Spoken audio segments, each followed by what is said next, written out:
నమస్తే welcome to four sides TV. MLC పదవితో తనపై మరింత బాధ్యత పెరిగిందని బల్మూరు వెంకట్ అన్నారు. మహబూబ్ నగర్ కాంగ్రెస్ కార్యాలయంలో ఏర్పాటు చేసిన మీడియా సమావేశంలో మాట్లాడుతూ రాజకీయాల్లో యువతను ప్రోత్సహించాలనే ఉద్దేశంతో చిన్న వయసులోనే ఎమ్మెల్సీగా అవకాశం కల్పించిన కాంగ్రెస్ పార్టీకి ధన్యవాదాలు తెలిపారు. పార్టీ విజయంలో కీలక పాత్ర పోషించిన విద్యార్థులకు ప్రభుత్వానికి సమన్వయకర్తగా వ్యవహరిస్తారని అన్నారు. మా ఏఐసిసి అధ్యక్షులు ఖర్గే గారు,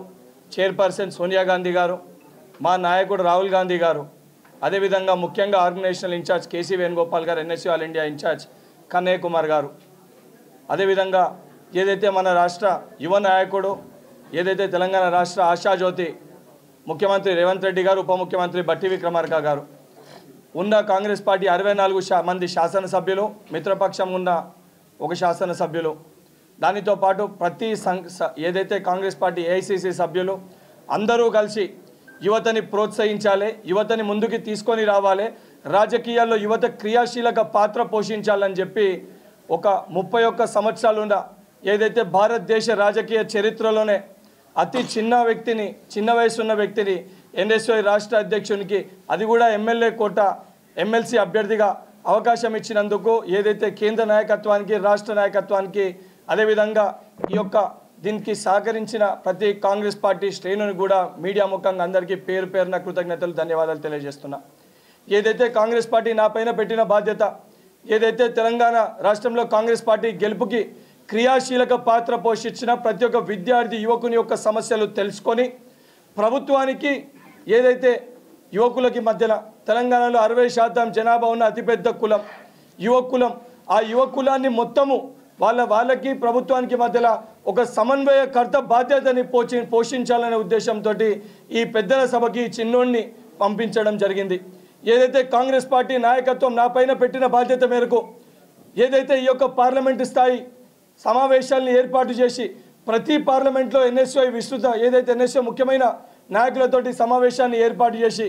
ఏ విధంగా రాబోయే పార్లమెంట్ ఎన్నికల్లో ఏ పార్లమెంట్ అయితే క్రియాశీలక పాత్ర పోషించిందో కాంగ్రెస్ పార్టీ గెలుపుకి, అదే మహబూబ్ నగర్ పార్లమెంట్కి వెళ్ళి కార్యక్రమాన్ని ప్రారంభించాలని చెప్పి, అది కూడా మా గురువు గారు ఎక్కడైతే వంశన్న గారు ఇక్కడికి వెళ్ళి ప్రాతినిధ్యం వహిస్తారు కాబట్టి ఈ పార్లమెంట్కి వెళ్ళి ప్రాతినిధ్యం వహించే ఈ పార్లమెంట్కి వెళ్ళి కార్యక్రమాన్ని ప్రారంభించాలని చెప్పి ఈ యొక్క ఎన్ఎస్వై కార్యక్రమాన్ని మహబూబ్ నగర్ పార్లమెంట్కి వెళ్ళి ప్రారంభించడం జరిగింది. తప్పనిసరిగా రాబోయే పార్లమెంట్ ఎన్నికల్లో ఏదైతే ఈరోజు బల్మూరు వెంకట్ ఒక్కడే ఎమ్మెల్సీ కాలే, ప్రతి ఒక్క ఎన్ఎస్వై సైనికుడు ఎమ్మెల్సీ అయినట్టే, ప్రతి ఒక్క ఎన్ఎస్వై సైనికుడు రాష్ట్ర వ్యాప్తంగా ఉన్న 18 సంవత్సరాల నుంచి 40 సంవత్సరాల మధ్యన ఉన్న ప్రతి యువకుని దగ్గరికి వెళ్ళి కాంగ్రెస్ పార్టీ విధి విధానాలను చెప్పి, ఈరోజు బీజేపీ పార్టీ ఏ రకంగా సెంటిమెంట్ ఎమోషన్స్ తోటి రాజకీయాలు చేసే ప్రయత్నం చేస్తుందో దాన్ని తిప్పికొట్టి యువకులందరినీ కూడా ఏ విధంగా అసెంబ్లీ ఎన్నికల్లో చైతన్యపరిచినామో, అదేవిధంగా పార్లమెంట్ ఎన్నికల్లో కూడా ప్రతి యువకుని చైతన్యపరిచి ప్రతి పార్లమెంట్లో 1,00,000కి తక్కువ మెజార్టీ రాకుండా కాంగ్రెస్ పార్టీ ఎంపీ అభ్యర్థులను గెలిపించే బాధ్యత ప్రతి ఒక్క ఎన్ఎస్వై సైనికుడు తీసుకుంటాడు. దానికి కూడా ఏదైతే అత్యధిక సమయం మహబూబ్ నగర్ పార్లమెంట్కి ఒక ఎమ్మెల్సీగానే కాదు, ఒక ఎన్ఎస్వై రాష్ట్ర అధ్యక్షునిగా అత్యధిక సమయాన్ని కేటాయించి మా వంశన్న గెలుపులో క్రియాశీలక పాత్ర ఎన్ఎస్వై పోషిస్తుందని చెప్పి మీడియా ముఖంగా వేదికపై ఉన్న వంశన్నకి, జిల్లా అధ్యక్షులు జిఎంఆర్ అన్నకి మాటిస్తూ ఆలస్యమైనందుకు పత్రికా విలేకరులు క్షమించాలని చెప్పి కోరుకుంటూ మరొక్కసారి నాకు ఇంత ఘన స్వాగతం పలికిన మా ఎన్ఎస్వై శ్రేణులు, జిల్లా అధ్యక్షుడు అవేస్, మా సోదరుడు, మా తమ్ముడు, ఏదైతే రాష్ట్ర కార్యదర్శి ముకుందం రమేష్, జిల్లా ఇన్ఛార్జ్ లలిత్ యాదవ్, ఈ ప్రోగ్రామ్ని కోఆర్డినేట్ చేసిన కృష్ణవర్ధన్, అదేవిధంగా మహబూబ్ నగర్ పార్లమెంట్ పరిధిలో ఉన్న